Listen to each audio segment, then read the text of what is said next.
I didn't know you wanted to have kids. I did. It did not work out for me. I went through menopause in my 30s. Really? I did. I started at 37. At 41, I was postmenopausal. And I didn't know until a doctor took a blood test and said, you are postmenopausal. Wow. Yeah.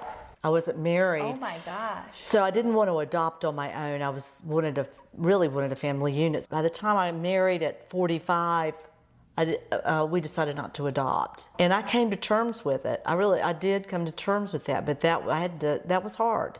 That was really tough. But I was old enough that, and I was working really hard. That's when I said, okay, I don't have any strings attached to me. That's when I went to New York.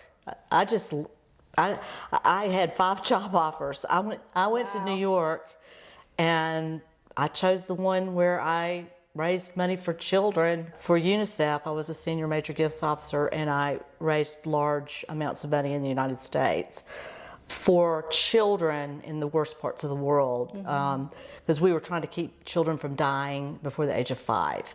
Wow. We had a $100 million campaign to, believe it or not, eradicate tetanus, which we don't think about in this country, but in India it was killing 500,000 children, babies or mothers a year, because they were having their babies on earthen floors, and the spores would either get to the mom or the child, and so 500,000 were dying. So I ended up being one of the lead development officers on that, and I was sent to India, and we were immunizing about 2 million women in 20 of the most remote villages of India. And so see, what I did is I just poured myself. Did you feel like that was trying to fill that void? It was my way of doing it.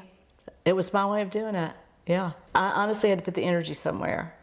Yeah. And that's what I did. Because I could have just done a bunch of other stuff, but I chose this job. You would have been a fantastic mother. Thank you. Thank you very much. I've always thought that like about it. you. Oh, good. Yeah. Okay. Well, what's happened to me is I have these people who've come into my life who feel like, I feel like a mom to them in so many ways. Like you, I feel that. And I mean, I'm serious. I do. I have this sort of thing that I know, and I just like it. I think it's awesome. Yeah. And so I figured out that this is what my world is now. Yeah. I get this gift of people that have shown up that are part of my family now. That's pretty cool.